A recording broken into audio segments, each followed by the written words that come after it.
100కు పైగా దీర్ఘకాలిక సమస్యలకు ఎటువంటి ఆపరేషన్ దుష్ప్రభావాలు లేకుండా హోమియోపతి చికిత్స. వీరన్నా, మళ్ళీ కౌలు పనిలోకి రావచ్చు కదా. ఖర్చులకైనా చేతిలో 4 డబ్బులుంటాయి. ఏ నాకేం తక్కువ? అయినా నేను ఇలా సంతోషంగా ఉంటాను నీకు ఇష్టం లేదా? ఇగో నా మాటినే, నువ్వు కూడా పని చేయటం మానే. అబ్బో సరిపోయిందయ్యా నీ సంబడం. వెనకటికి నీలాంటోడే కడుపుతో ఉన్న పెళ్ళం కొబ్బరి నీళ్ళు అడిగితే కొబ్బరి బొండాల కోసం కేరళ వెళ్ళాట. వాడు తిరిగి వచ్చేసరికి వాడి కొడుకు ఎదురొచ్చి ఎవరు నువ్వు అన్నట్ట. అట్టా ఉంది నీ అవ్వారం. నీతో చెప్పాను చూడు, నాది నాది నాది బుద్ధి తక్కువ. నేను వెళ్ళినా కూడా ఈ పాటికి వంట అయిపోయింది నాన్న. ఏంటో ఏందమ్మా మీ ఆయనకి మధ్య కాస్త ఎటకారం ఎక్కువైందే. ఏమ్మా బెమ్మంగా డాడీ? కమలాపురంలో ఏదో పనుందనేసి ఉదయాన్నే వెళ్లారు మామయ్య. అయ్యో మీకెన్నిసార్లు చెప్పినా అర్థం కాదా? ఇప్పుడు ఆడికి పని చేయాల్సిన అవసరం ఏమొచ్చిందంట? ఇంట్లో ప్రశాంతంగా ఉంటూ ఇష్టం లేదా ఆడికి? చాచా ఈ ఇంట్లో మీరు ఎవ్వరు నా మాట అనరు. నా మాట నీదెల్లా, నా బిడ్డ ఒక్కతే. అమ్మా కృష్ణనేనే, మీ నాన్నకో మంచి కాపీ పెట్టి తీసుకురా అమ్మా. స్కూల్కి వెళ్ళి ఆడిస్తుంది నీ బిడ్డ వేడి వేడి కాఫీ. మీరంతా ఒక్కటేనే, మిమ్మల్ని మార్చడం మాత్రం నా వల్ల కాదు. ఎట్ట బతుకుతారో ఏంటో. ఏం చేస్తున్నావురా? రిపేర్ నాన్న. ఎప్పుడు ఏదో ఒకటి చేస్తానే ఉంటావు, ఊరికినే కూర్చోలేవా? ఏదోలే నాన్న, ఖాళీగానే ఉంటున్నానుగా, ఏం తోచక. ఏరా ఎక్కడికి వెళ్ళావురా? కమలాపురంలో పని దొరికితే వెళ్ళాను నాన్న. ఎందుకురా నీకు ఈ కష్టం? అయినా అంత దూరం వెళ్ళి పని చేయాల్సిన కర్మ నీకేం వచ్చిందిరా? నువ్వు ఇలాగే మాట్లాడు. అసలే మన ఊర్లో ఎవరు మనకి పని కూడా ఇవ్వడం లేదు. నువ్వు ఇలాగే ఉంటే పక్కూర్లో ఎవరు మన మొహం కూడా చూడరు. మొన్నటికి మొన్న ఆ సతీష్ గాడు ఇంట్లో తలుపులు సరిగా పడ్డం లేదని ఇంటికి పిలిచాడు. పనంతా అయిపోయాక డబ్బులు అడిగితే మీకు ఓటుకి డబ్బులు ఇచ్చిందే కాకుండా చేసిన పనికి కూడా డబ్బులు ఇవ్వాలా అని ఎగతాళి చేశాడు. అవును నాన్న, మొన్న వాడెవడో నాకు ఫోన్ చేసి పంచాయతీ ఆఫీసులో ఉద్యోగం ఉందని పిలిచాడు. అక్కడకు వెళ్ళి ఉదయం నుంచి సాయంత్రం వరకు వెయిట్ చేశాక తెలిసింది అక్కడ ఎటువంటి ఉద్యోగమూ లేదని. ఆ అంగళ్ళలో ఉన్న పోరంబోకు బ్యాచ్ వాళ్ళంతా నన్ను ఆట పట్టిస్తున్నారని. మీకు నేను చెప్పేది అదేరా, మన ప్రభుత్వాలు మన కోసం ఇన్ని ఉచిత పథకాలు ఇస్తూ ఉంటే ఇంట్లో మూసుకొని కూర్చొని ఉండటానికి మీకేంటి నొప్పి? అది మానేసి కష్టపడతాం పని చేస్తామంటారు. మేము ఇలానే బతకాలని మీరు అనుకునుంటే అసలు మాకు పెళ్లిళ్ళు ఎందుకు చేశారు నాన్న? రేయ్ ఏంట్రా అంత మాట అనేసావు? లేకపోతే ఏంటమ్మా, మా బతుకులేదో మేము బతుకుదామంటే మమ్మల్ని బతకనివ్వరు. పట్నం వెళ్ళేదన్న పని చేసుకుందామంటే ఇదిగో ఈ పెద్ద మనిషి ఏమో ఊరు వదిలి వెళ్ళొద్దంటున్నాడు. ఇలా అయితే ఎలా అమ్మా? ఆఖరికి నా భార్య ఒక మోర మల్లెపూలు అడిగితే కూడా ఎవరినో అడిగి తెచ్చుకోవాలా? రే అలా కాదురా, మీ నాన్న ఏం చెప్పినా మీ మంచి కోసమే చెప్తాడు కదా. ఈ మాటలు చెప్పే మా నోర్లు మోయిస్తున్నాడు.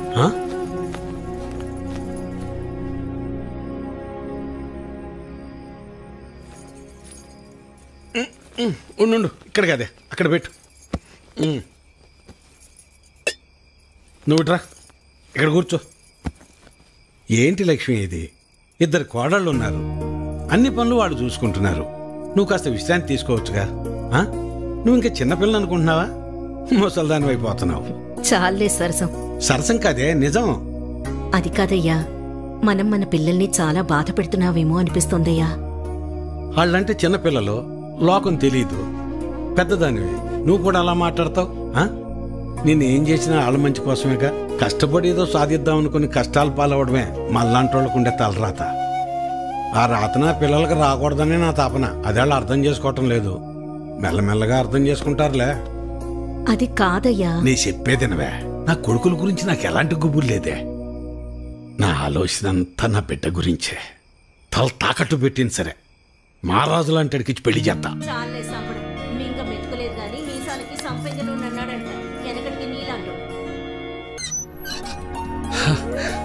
అబే ఎలా ఉన్నావురా? బాగున్నా మావయ్య. నేను చూస్తుంటే అచ్చమ్మ సుబ్బని చూస్తున్నట్టే ఉందిరా. సరే సరే రా, లోపలికి రా, మాట్లాడుకుందాం. కూర్చోరా. గవర్నమెంట్ వాళ్ళు కౌలు రైతులకు డబ్బులు ఇస్తున్నారు కదా, ఆ లిస్టులోనేమో నా పేరు లేదు. ఆఫీస్కి వెళ్ళి అడిగితే ఆన్లైన్లో అప్లై చేసుకోమన్నారు. అదేదో కాస్త చేసి పెట్టు. ఊళ్ళో వాళ్ళందరికీ నువ్వే చేస్తున్నావు కదా. అమ్మ అమ్మాయి కృష్ణవేణి, అబ్బాయికి కాస్త మంచినీళ్ళు తెచ్చిపెట్టమ్మా. అభి తీసుకో. మా అమ్మాయి ఇంటర్ పూర్తి చేసింది, స్కూల్లో టీచర్గా పనిచేస్తోంది. తెలుసు, ఇందాకే కలిసాం, మాట్లాడాం. తన జాబ్ చేయడం మీకు ఇష్టం లేదుగా?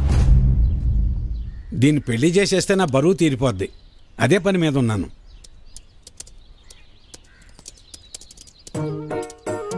సరే, అప్లై చేసేసాను. 4 days లో కన్ఫర్మ్ అవుతుంది. నువ్వు ఆగవయ్యా. ఎవడెక్కువ డబ్బు పెడితే వాడికే సీటు. అది మన పార్టీ సిద్ధాంతం. దానికి మన అందరం కట్టుబడి ఉండాలి. ఈయన్నే ఎంపీటీసీగా నిలబెడుతున్నాం, మీరందరూ సపోర్ట్ చేయాలి.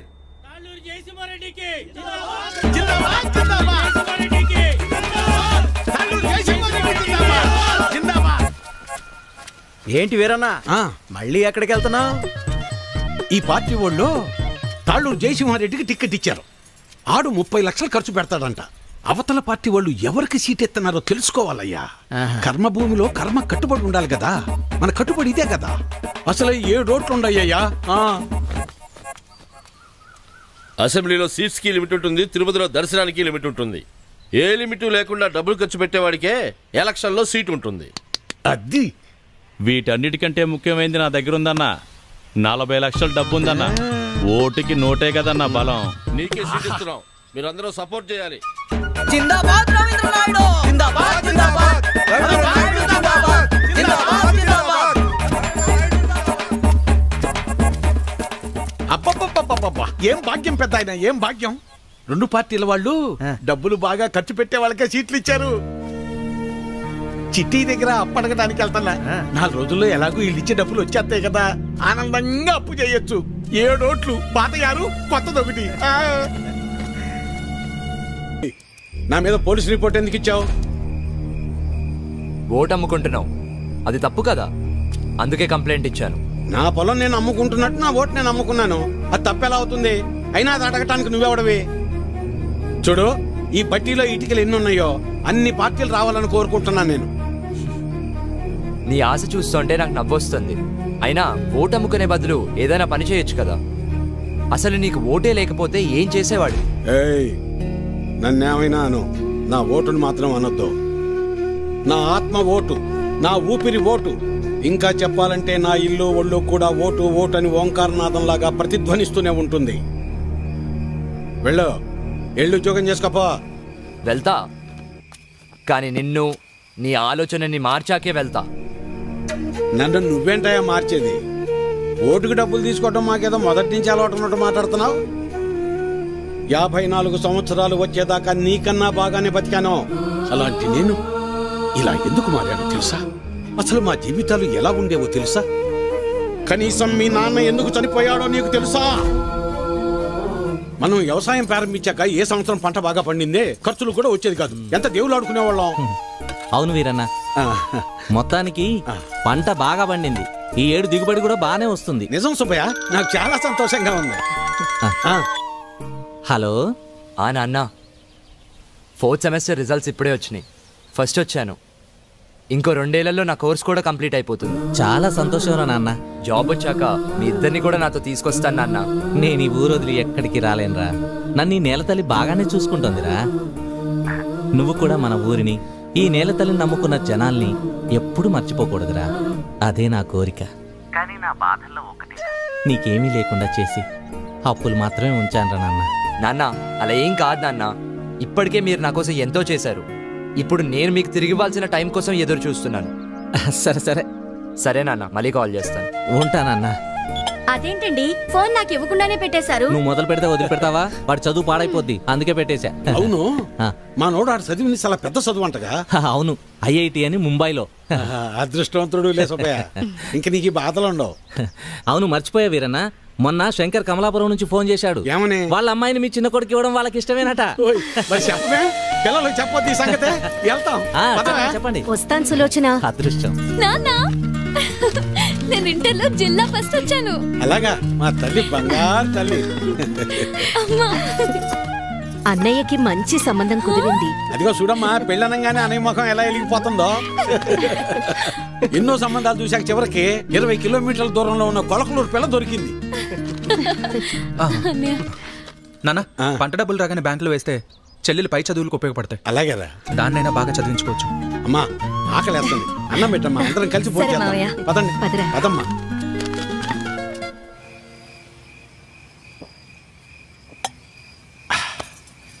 ఇవాళ నాకు చాలా సంతోషంగా ఉందా. పంట బాగా పండింది, మన అప్పులన్నీ తీరిపోతాయి, ఇకపై మన బతుకులు కూడా మారిపోతాయి. ఇన్నాళ్ళు చిన్నాడి గురించే నాకు దిగులుగా ఉండేది, ఇప్పుడు ఆడి పెళ్లి కూడా కుదిరింది. మన అమ్మాయిని బాగా చదివించి కలెక్టర్ని చెయ్యాలి, ఆ తర్వాత మన బతుకంతా సంతోషం. నీ పేరు మల్లాది వీరన్న కాదు, మాటల వీరన్న అని పెట్టాల్సింది. ఇంకేమన్నా పెట్టద్దు? సర్లే పద. పద. మబ్బట్నట్టుందయ్యా. మబ్బులేదేం లేదులేరా.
ఆ రాత్రి మూసిన మబ్బు ఆకాశాన్నే కాదు, మా జీవితాల్ని కూడా కమ్మేసింది. మేము ఆనందంగా ఉండటం ఆ దేవుడికి కూడా నచ్చలేదనుకుంటా. అందుకే ఆ రాత్రితో మా జీవితాల్నే తలకిందులు చేసేశాడు. డబ్బులు ఎప్పుడు ఇస్తావు?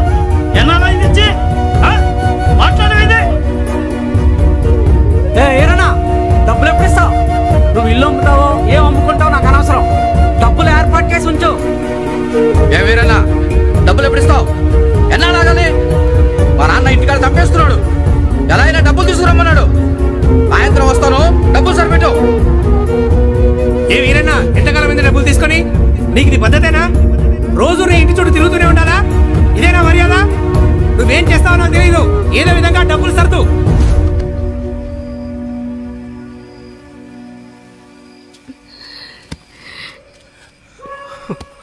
నిన్నిలా చూస్తుంటే చాలా భయంగా ఉందయ్యా.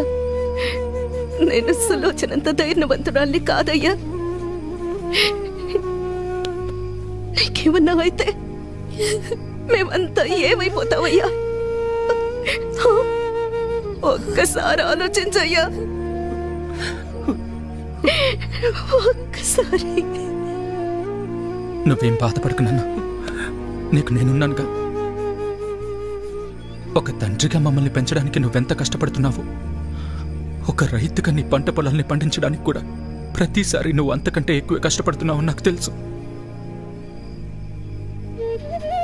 కానీ ఈసారి కొంచెం నష్టం ఎక్కువే జరిగింది, అంతేగాని మన జీవితాలు ఏమైపోలేదు నాన్న, ఏమైపోలేదు. అవును నాన్న, నేను ఇంటర్ వరకు చదివాను, ఏదో ఒక చిన్న జాబ్ దొరుకుతుందిలే. నాన్న, నాకు పెళ్లి కాకపోతే ప్రపంచమే ఆగిపోదు నాన్న. నాకు పెళ్ళే వద్దు, అసలు పెళ్ళే వద్దు నాన్న. ఈసారి ఎక్కువ పంట పండిద్దామని ఉన్న డబ్బే కాక ఊళ్ళో అప్పులు తెచ్చి అంత పంట మీదే పెట్టేశాను. ఇప్పుడు మీకంటూ ఏమీ లేదు. నన్ను క్షమించండి, క్షమించండి. అదేంటన్నా అలా అంటావు? మాకు ఏ డబ్బు వద్దు, మాకు నువ్వున్నావు. నువ్వున్నావు అదే చాలు నాన్న, అదే చాలు. అవునయ్యా, అవునా? అవును మావయ్య.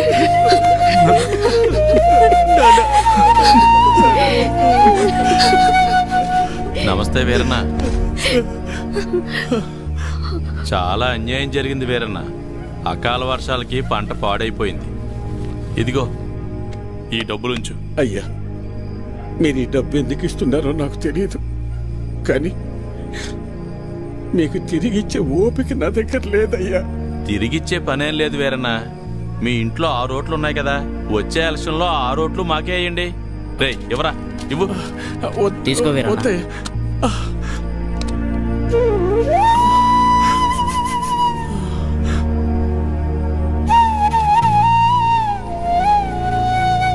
ఇస్తే ఇచ్చేళ్లే వీరన్న. కొడుకు పెళ్లి పెట్టుకున్నావు, పెళ్లి ఖర్చులకు ఉపయోగపడతాయి. ఎవరా వద్దులేయ్యా, ఉంచు వీరన్న. పర్లేదు, మనం చూసుకుందాం. ఎలక్షన్స్ వస్తున్నాయి కదా, చూద్దాంలే. పర్లేదు, ఉంచు. ఉంటాను మరి. ఉంటావున్నా. పంట పండించటం అంటే ఏంటో తెలుసా నీకు? తల్లిదండ్రులు కన్న బిడ్డను పెంచినట్టే. అలాంటిది చేతికి అందించిన బిడ్డ కంటి ముందే చనిపోతే ఎలా ఉంటుందో తెలుసా నీకు? అందుకే ఆ రోజే నేను నిర్ణయించుకున్నా, ఇకపై కష్టపడి కష్టాలు కొని తెచ్చుకోకూడదని. నీలాంటి వాళ్ళు చేసే తప్పులకు కారణాలు వెతుక్కుంటారు. నువ్వు ఆ విషయాన్ని ఇంకోసారి ప్రూవ్ చేశావంతే. రాములు బాబాయ్ చెప్పినప్పుడు నాకు అర్థం కాలేదు. ప్రాణం ఉంది కాబట్టి జీవిచ్చేస్తున్నారు మీరంతా. కానీ తనకంటూ ఎవరూ లేకపోయినా చచ్చేంత వరకు ఏదో పని చేస్తూ బ్రతకాలనుకుంటున్నాడు. బతకడం అంటే అది. ఈ రెండిటికి మధ్య ఉన్న తేడా ఏంటో తెలుసుకో. ఎవరో ఆ రాములుగాడ సరిపోయింది. సరే, నువ్వు అడుగుతున్నట్టు నేను మళ్ళీ కష్టపడి పొలంలో పంట పండిస్తా. కానీ ఈసారి మళ్ళీ తుఫాన్ రాదని నువ్వు గాని, ఆ రాములుగాడు గాని, ఆ దేవుడు గాని గ్యారంటీ ఇవ్వగలరా? ఇవ్వలేరు కదా. మాటలు ఎవరైనా చెప్తారు, చేతల దాకా వస్తేనే ఎవరికైనా వణుకు పుట్టేది. నేను కూడా కష్టాన్ని నమ్ముకుని పని చేసుకుని బతికిన వాణ్ణే. కానీ ఏమైంది? ఒక్క తుఫాన్ వచ్చింది, మీ నాన్నని తీసుకుపోయింది. నేను కూడా అప్పుడే పోయేవాణ్ణి. ఈ రోజు నేను ఇలా బతికున్నానంటే ఆ నాయకులే కారణం. ఆ రోజు వాళ్ళు నన్ను ఆదుకుని ఉండకపోతే నేను ఏమైపోయేవాణ్ణో, నా కుటుంబ పరిస్థితి ఏమై ఉండేదో ఊహించగలవా? చెప్పు. ఈ నాయకులు నిన్ను ఆదుకోలేదు, నీ నిస్సాయతను వాడుకున్నారు. నీకు జరిగిన నష్టానికి ప్రభుత్వం చేసిన ఆర్థిక సహాయం అది. కానీ దానిని వాళ్ళ సొంత డబ్బుగా నీకిచ్చి నీతో ఓటు వేయించుకున్నారు. వాళ్ళు చేసింది సహాయం కాదు, సహాయం అనే పేరుతో నిన్ను కొన్నారు. ఇదే వాస్తవం, తెలుసుకో. వాళ్ళు నన్ను ఆదుకున్నారా వాడుకున్నారా అన్నది నాకు అనవసరం. ఈరోజు నేను నాలాంటి చాలా మంది బతికున్నామంటే వాళ్లే కారణం. ఇదే అసలైన వాస్తవం. వాస్తవానికి అవాస్తవానికి ఉన్న తేడా ముందు నువ్వు తెలుసుకో. ఎన్నాళ్ళుంటాయో ఎప్పుడు ఓడతాయో తెలియని ఐటీ ఉద్యోగాలు చేసే కన్నా కుదిరితే నువ్వు కూడా ఉద్యోగం మానేసి వచ్చి ఇక్కడ ప్రశాంతంగా కూర్చో. మన నాయకులు మా అందరితో పాటు నిన్ను కూడా పోషిస్తారులే. ఈ విషయమే మా పిల్లలకు కూడా చెప్తుంటా నేను. కానీ ఇనిసావరు ఎదవలో ఇంట్లో నా కొడుకులను మార్చి ఇప్పుడు నిన్ను మార్చి ఇంకెంతమందిని మార్చాలో ఏంటో.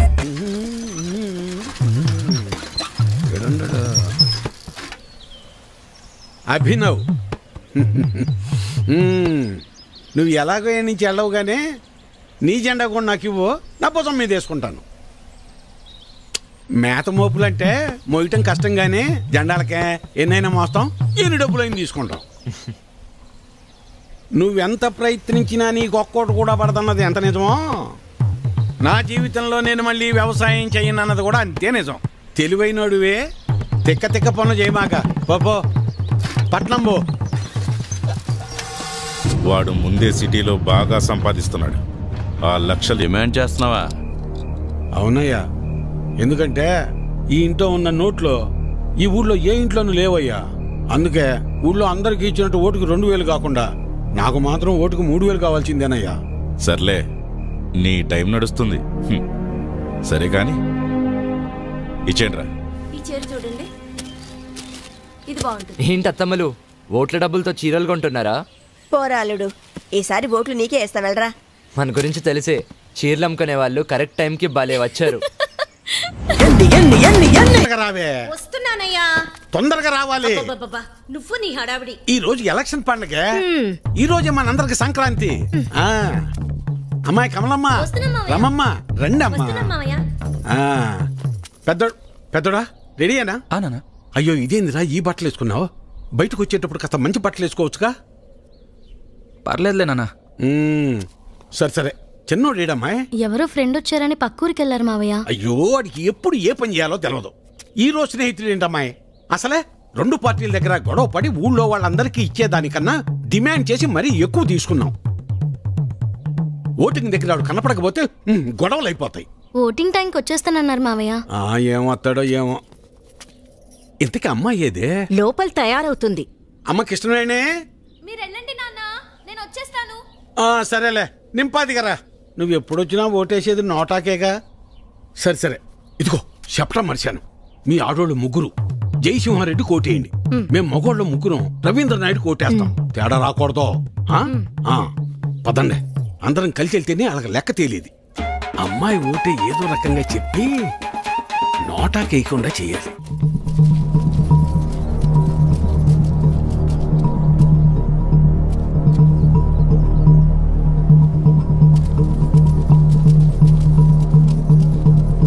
నమస్తే సార్.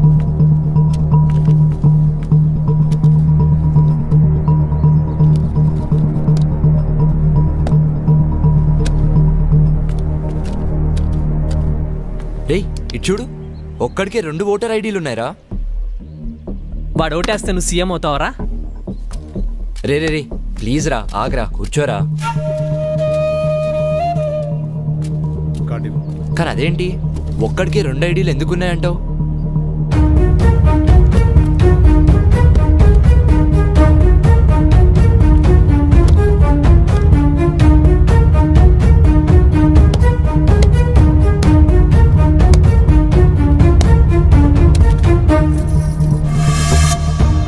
ఎలక్షన్స్ అంటే ఆ అమ్మాయిని లవ్ చేసినంత ఈజీ కాదు.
అమ్మాయి వచ్చేసింది రండి. రామ్మరా.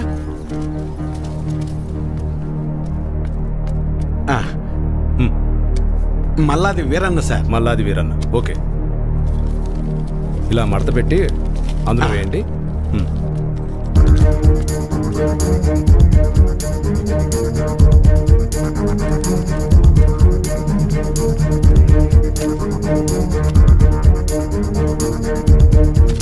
వస్తానండి. ఓకే.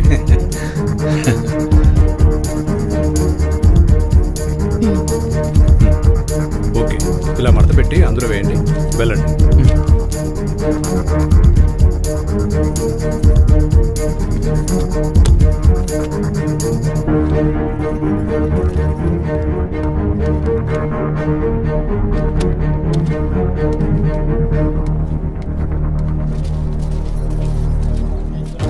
ఎరా మన వాళ్ళంతా వచ్చారా? లేదన్నా. టైం అయిపోతుందిరా, ఇంకా రాకపోవడం పెట్టి. త్వరగా వెళ్ళి తీసుకురా. వేరన్నా, ఇంకొకరు రావాలి తొందరగా, టైం అవుతుంది. ఎప్పుడు వస్తాడు?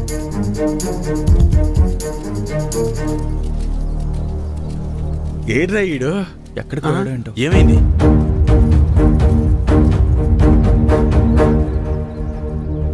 టైం అయిపోతుంది.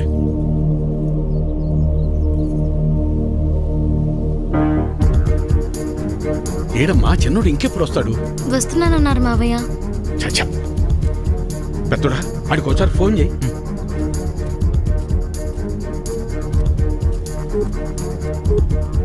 The number you are trying to call is currently not reachable. Please try again later.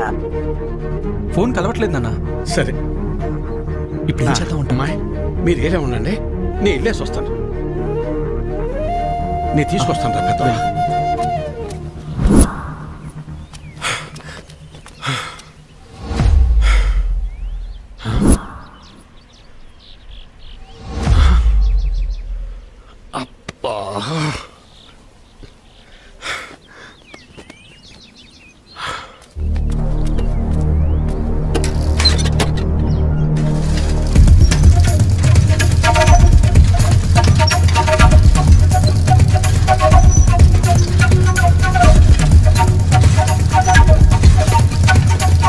చిన్నోడా ఏడున్నావేందిరా ఓటింగ్కు రాకుండా? ఏం లేదు నాన్న, ఫ్రెండ్ ఇక్కడ వదిలేసి వెళ్ళిపోయాడు. ఎవరైనా వస్తే లిఫ్ట్ అడుగుదామని చూస్తున్నానంతే. సరేరా బయలుదేరు, టైం అయిపోతుంది రా.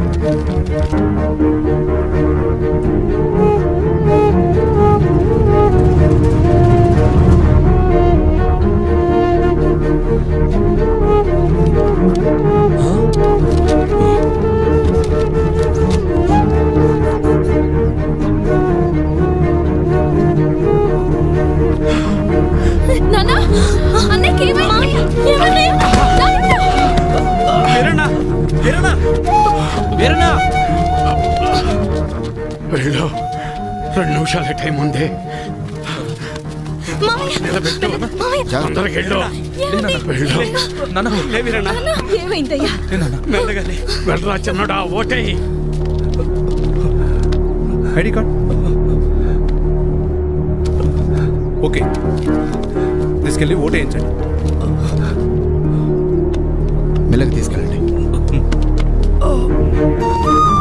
జాగ్రత్తగా తీసుకెళ్ళండి.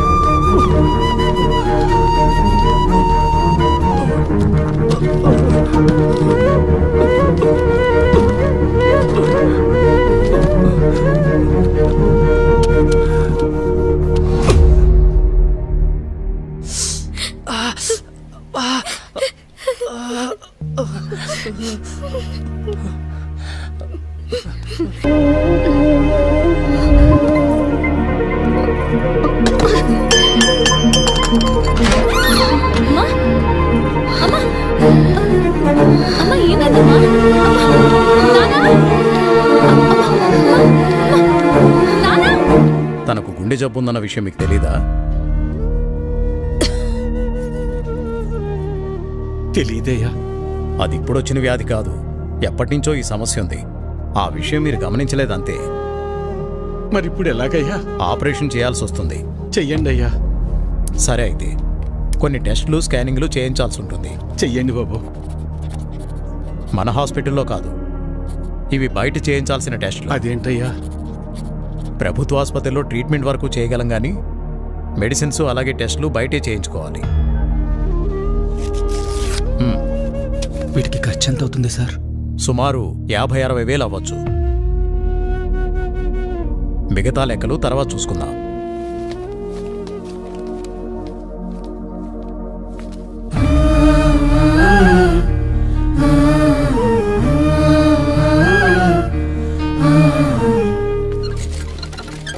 ఒరే పెద్దోడా, మేము ఎంత పని చేసిందిరా. ఎప్పుడు నొప్పని కూడా అనలేదు. అవునన్నా. సర్లే, ఎలక్షన్ డబ్బులు ఉన్నాయిగా, పర్లేదులే. అవెక్కడున్నాయి నాన్న? అంతకుముందు చేసిన అప్పులు మొత్తం తీర్చేశాంగా. మరి ఇప్పుడు ఎలా రా? ఇప్పుడు ఏం చేద్దాం? ఏం చేయాలి? నలుగురు దగ్గరికి వెళ్ళి ప్రయత్నం చేద్దాం. పద పద, తొందరగా నడు.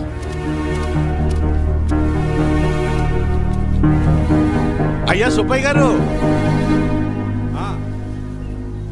అయ్యా విషయం ఏందో చెప్పు.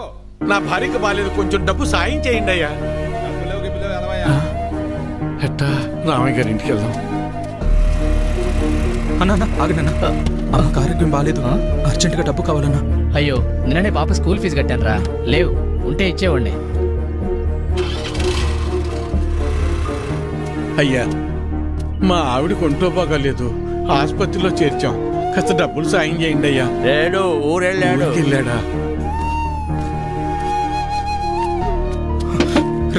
రవి, అర్జెంటుగా డబ్బు కావాలరా. అమ్మకి బాగాలేదు, హాస్పిటల్లో ఉంది, డాక్టర్ గారు డబ్బులు తీసుకురమ్మన్నారు. ఏదో ఒకటి చేయరా. లేవన్నా. నువ్వే అలా అంటే ఎలా రా? అర్థం చేసి. లేవన్నా. బాబాయ్ బాబాయ్, అమ్మని హాస్పిటల్లో జాయిన్ చేశాం బాబాయ్. అర్జెంటుగా డబ్బు కావాలి, ఆపరేషన్ చేయాలంటున్నారు. డబ్బులు ఏమి లేవు, వెళ్ళిపో. అసలు ఏం లేవు, దయచేసి వెళ్ళిపోవా.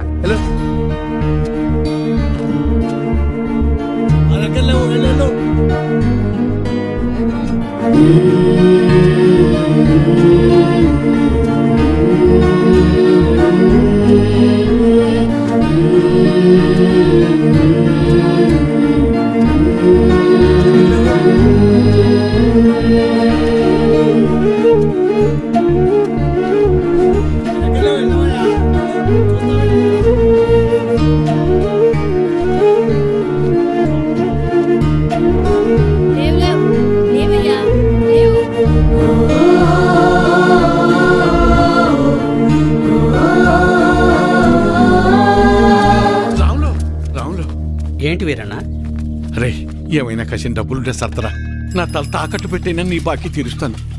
వీరన్నా, నీకు అప్పిచ్చేంత స్తోమత నాకు లేదు. అట్లా అనబాకరా, ఏం చేయాలో నాకు అర్థం కావటం లేదు. అందుకే నేను నీకు చెప్పేది, ప్రభుత్వాలు ఇస్తున్నాయి కదా అని ఊరికే ఉండకూడదు. ఉచితంగా వచ్చేది తీసుకో, అది నీ హక్కు. వద్దని నేను అనడం లేదు, కానీ దానిమీదే ఆధారపడకుండా పనిచేసి సంపాదించుకుంటే నీకీరోజు ఈ దుస్థితి వచ్చేది కాదు కదా. మొన్ననే ఎన్నికలు జరిగాయి, మళ్ళీ ఎన్నికలు వచ్చేదాకా నీ చేతిలో 4 డబ్బులుండవు.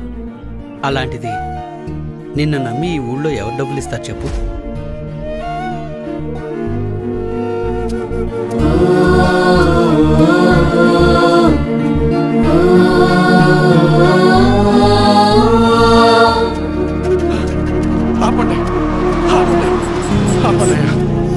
నమస్కారం అయ్యా. నా భార్య హాస్పిటల్లో ఉంది, ఆరోగ్యం బాగాలేదు, కాసిన డబ్బులు సాయం చేయండి అయ్యా. రే, ఎలక్షన్లోనూ సాయం చేసి ఆరోగ్యం బాగోపోతే సాయం చేసి అదే పనిగా చేస్తారా? అంత మాట అనకండి అయ్యా. అన్నిటికీ నేనేమన్నా దేవుణ్ణేంట్రా? అయినా ఇలా పంచుకుంటూ పోతే నేనెప్పుడురా బతికేది? అది సరేనయ్యా, ఇక్కడ ప్రభుత్వ ఆసుపత్రిలో ఉండాల్సిన సదుపాయాలు అసలు ఎందుకని లేవయ్యా? అబ్బో, నన్నే ప్రశ్నిస్తున్నావా? అయినా నేను గెలిచింది ఇప్పుడే కదా. నీకు అన్ని వివరాలు కావాలంటే వెళ్ళి నీ పాత నాయకున్నాడు, అన్ని వివరంగా చెప్తాడు. పదరా. అబ్బా, నా ముందు నుంచుని నన్నే ప్రశ్నిస్తున్నావా? లేదయ్యా. నీకు లెక్కలు చెప్పడానికి నేనిప్పుడు మీ లీడర్ని కాదు కదా. నన్ను కాదని వేరే వాడిని గెలిపించుకున్నారు, వెళ్ళి అని అడగండి. ఆయన్ని అడిగితే మిమ్మల్ని అడగమన్నారండి. అవునా? సరే కానీ మొన్న ఎలక్షన్స్కే డబ్బులెంత ఇచ్చానరా నీకు? ఓటుకి 2000 కాదు రోయ్, అందరికీ 2000 ఇస్తే మూసుకుని తీసుకోకుండా నువ్వు డిమాండ్ చేసి మరీ 3000 తీసుకున్నావు కదా. మరీ ఈసారి అయితే మీకు పండగే రోయ్. ఒకే ఎలక్షన్కి 2 సార్లు వచ్చారా డబ్బులు? జాక్పాటు మీకు. ఆ డబ్బులన్నీ ఎక్కడి నుంచి వచ్చాయనుకున్నావురా? నా జేబులోంచి కానీ తీసిచ్చాననుకున్నావా? మీకు ప్రభుత్వం ద్వారా వచ్చిన సహకారాలన్నీ రూపాంతరం చెంది డబ్బుగా మీ చేతికి వచ్చాయి. దీన్ని బట్టి నీకేమర్థమైంది? అవ్వా కావాలి బువ్వా కావాలంటే కుదరదు రోయ్. అయ్యా, నేను లెక్కలు అడగటానికి రాలేదయ్యా. నా భార్య సావు బతుకుల్లో ఉంది, కాస్త డబ్బు సాయం చేసి నా భార్యకు ప్రాణభిక్ష పెట్టండి అయ్యా. ఏరా, ఇందాక అడిగావు, ఇప్పుడు అడుక్కుంటున్నా. ఇదేరా మీ దగ్గర వచ్చిన చిక్కు. అయినా డబ్బులు తీసుకుని మరీ నన్ను ఓడించారు కదరా, అనుభవించండి.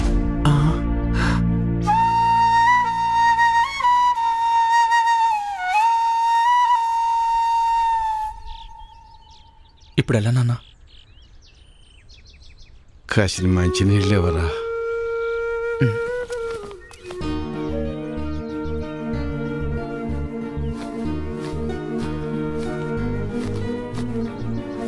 తీసుకున్నాను.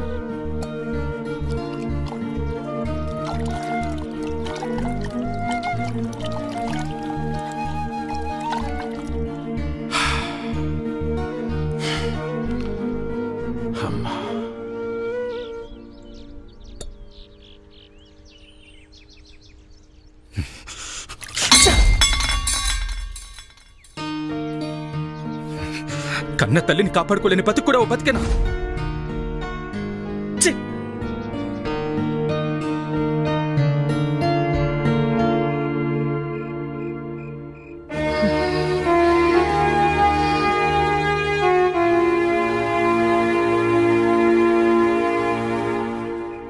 మొన్ననే ఎన్నికలు జరిగాయి. మళ్ళీ ఎన్నికలు వచ్చేదాకా నీ చేతిలో 4 డబ్బులుండవు. అప్పు పుట్టాలి అంటే ఎలక్షన్స్ రావాలి అంటే